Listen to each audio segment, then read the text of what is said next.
Welcome back, brothers and sisters of Christ. My name is Brianna. I'm back with another video. And for today's video is a prophet is not without honor except in his own hometown and in his own home.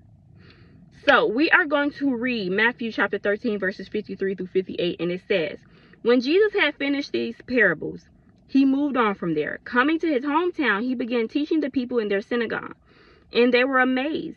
Where did this man get this wisdom and these miraculous powers? They asked. Isn't this the carpenter's son? Isn't his mother's name Mary? And aren't his brothers James, Joseph, Simon, and Judas? Aren't all his sisters with us? Where then did this man get all these things? And they took offense at him. But Jesus said to them, a prophet is not without honor except in his own town and in his own home. And he did not do many miracles there because of their lack of faith. So a few things stood out to me about this short passage, okay? Initially, they were amazed and, they wanted to know how, right? And where did he get this power and wisdom? They brought up his past of him being a carpenter. They pointed out his family and how they were amongst them and basically on the same level as them. So it was kind of like, why him? And lastly, it said they took offense at him. They couldn't believe that someone that they knew, grew up with, had been around, had gained so much wisdom and power and favor by God. They brought up his past because they couldn't get over who he used to be and what he used to do as a carpenter. And see, to them, he was just a carpenter's son. But baby, what they didn't know that Jesus was that one. You know what I'm saying? He was the son. He is the Son of God. And they doubted him. And because of that, it says Jesus did not perform many miracles there because of their lack of faith. They questioned his abilities, It was really giving like, why him? Although they didn't explicitly say this, but when you read in between the lines, that's what it was giving, because they feel like, we all from the same place. Where did he get all this stuff from? They question, where did he get this wisdom and stuff from? Which also gave off that they were comparing themselves to Jesus, which also gave off jealousy. It said that they took offense, to him. They were prideful because they previously knew Jesus and they could not accept the new him. Instead of embracing him, they rejected him and they did not support him, nor did they believe or appear to even want to believe. And as I analyze all of this, it reminded me of today's day and age. This is literally the same stuff that happens now when you got something going for yourself and you go back to your hometown. You know what I'm saying? You're hoping that people will be happy for you and support you, but people take offense. People get jealous. They compare. They downplay you. They overall reject you and they don't believe in you. And people be repping their hometown so bad and always want to go back when they get to doing better for themselves. And most times this is the case. You know what I'm saying? If they did it to Jesus, baby, don't be surprised when they do it to you. And a lot of people put their hometown on this pedestal only to be rejected by the same people you once grew up with. They could not accept that someone that they knew from their hometown could be chosen and be used by God like Jesus. And if you come from poverty and you make something of yourself and you go back to your hometown, they won't like it. Because it's like, how you got something going on? How dare you have something going on? Who you think you is? You know what I'm saying? These hometowns want you to remain the same. If they're not elevating, you better not be elevating either. And that's how it's been for generations and generations. Nobody ever changed or made it out. So why you? So that's where the jealousy come in. Why you? It's been like this, and then all of a sudden you from this same place where I'm from and you take off. See, I never cared about bragging on my hometown because everybody was hating, to be honest, when I was in the world. So I definitely know that they would hate on me if I elevated. You know what I'm saying? I always knew that these people were not truly for me. They didn't truly care about me. They don't really want to see me make it. They don't believe in me. You know what I'm saying? And I always hated to see people brag on a place that did nothing for them but tear them down and talk about them. And we have to move on from this hometown stuff. We have to, because these people just don't care about you. We see so many times that people are going back to their hometowns, mainly rappers and stuff, and they're getting killed in that same place from the same people they grew up with. These hometowns don't care. If it ain't them, they don't care. But anyway, this was also a great example that shows when you walk with God, and it shows that people will not like it. People will be jealous of you. They're going to bring up your past. They're going to be intimidated. They're going to take offense because you got something going on and they don't, when you're just being who God called you to be.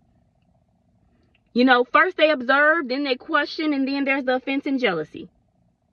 They would not accept his message, nor his authority, nor the new him or his calling, because they knew of the old him. And that's why God be moving people away to start the work that he has for us. Because he is sending us to people who know us from now. They don't know BC before Christ. They know AC after Christ, baby. So they're going to be willing to listen. They're going to be willing to accept us. Because people get so stuck on who you used to be in your past. Let me go back here.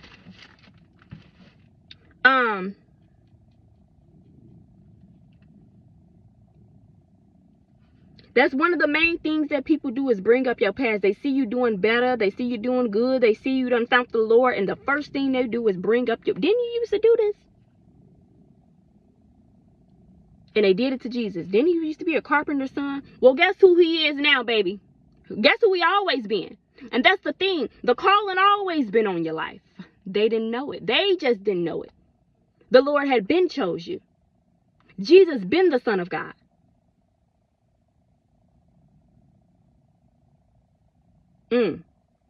But it didn't always seem that way, right? But people love to bring up your past. That's all they gonna see you as. The girl who used to go to the club and get drunk. But the new people, they gonna see you for who you are, which is who God called you to be, baby. A child of God. A prophet among the nations. Do you hear me?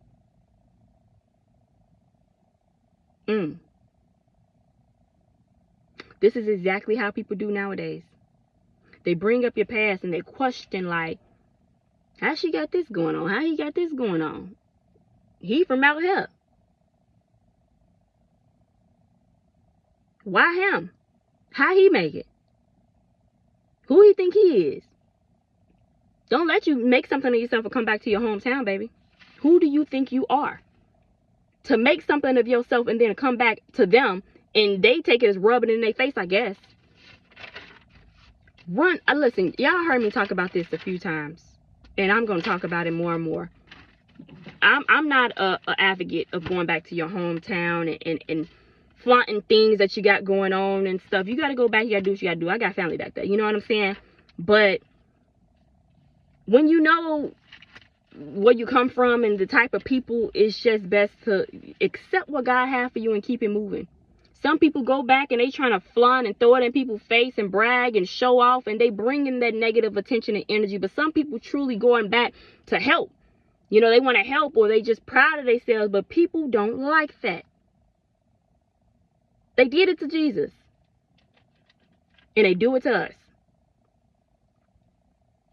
And see, that's why God moves you from those areas. He moves you from them places when it's time for you to step into your calling, when it's time for him to use you, because these people will not accept you. They will not. So he got to send you somewhere new. And he could have used you to be performing miracles in their home state. But since they're not going to accept it because they know who you are, who you used to be, they can't accept the anointing and the calling on your life. So the Lord had to move you. So now he's not going to perform miracles through you in that place because of their lack of faith in him and who he called you to be.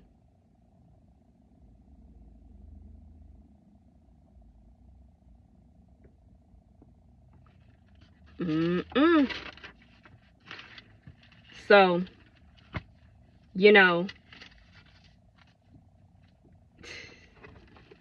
it's just crazy.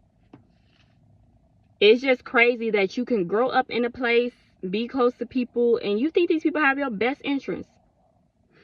It seemed like that when you ain't got nothing going for yourself, but once you got something going for yourself, it all changes. It all changes. They're not going to honor you where you from. They just not. People start bringing up old stuff, throwing dirt on your name, and trying to ruin your character because they so mad about your change. People do not like to see change. Positive change. And it saddens me. If they ain't changing, they don't want nobody else changing. But the thing about God is, it's going to get done regardless. The work that he's going to do in you, he's going to do it somewhere else, baby, with people that are going to accept you for who you are. And them people from your hometown going to see it. If he ain't going to use you there, he going to use you somewhere else. And y'all going to find out about it. People are rejecting people that the Lord has sent and changed, because ultimately they don't believe in God, and they don't believe that God could change someone and perform this miracle, because they are so stuck on who you used to be, and they don't understand how God, that's how. Just how they was asking, how did he get all this wisdom? How did he? The Lord Almighty. But see, when people don't truly believe, it's hard for them to grasp that and understand. Who else did it come from? It didn't come from me. I've been living all these years, and now that I'm following the Lord, now I'm this and now I'm that. That should tell you something about the Lord, ain't it? It was him. It was him. I mean, But yeah, a prophet is not without honor in his own hometown or own household.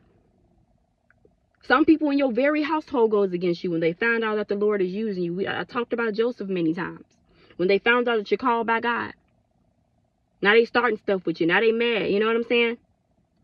This happens often. Because people can't seem to... It resorts back to a why you? Why you and not me? Why God choose you? Who you think you is? You used to be doing this and doing that, and now you're doing... You know what I'm saying? So, in other words, you know, that scripture lets you know that the people closest to you, people around you, people you grew up with, all that stuff don't mean nothing. It means nothing. They are still turning around and not be believing in you and rejecting you. The very people that you grew up around will reject you. But you got to be okay with it. You got to dust your hands off and keep it moving and keep doing the work of the Lord. They did it to Jesus, and he didn't perform many miracles there, but guess what? He still did what he did. We needed to. That wasn't stopping nothing. And it better not stop nothing for you. Because God is going to send the people that's going to support you. The people that's assigned to you.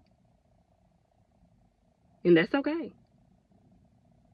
That's okay. Let these people see God do a great work inside of you. They could talk about you. They could slander you. They can doubt you. They can not believe in you. It don't matter what they think. It don't matter what they say. What only matters is the proof that's in the pudding. Because they're going to see. It's going to be undeniable the way God is going to use you. So let people talk. Think what they want to think. Reject you. And just you continue to do what you do and let God work on you. Let God use you. But if this word is not for you, it's for somebody else. Remember, I'm telling y'all this because I love y'all. God bless.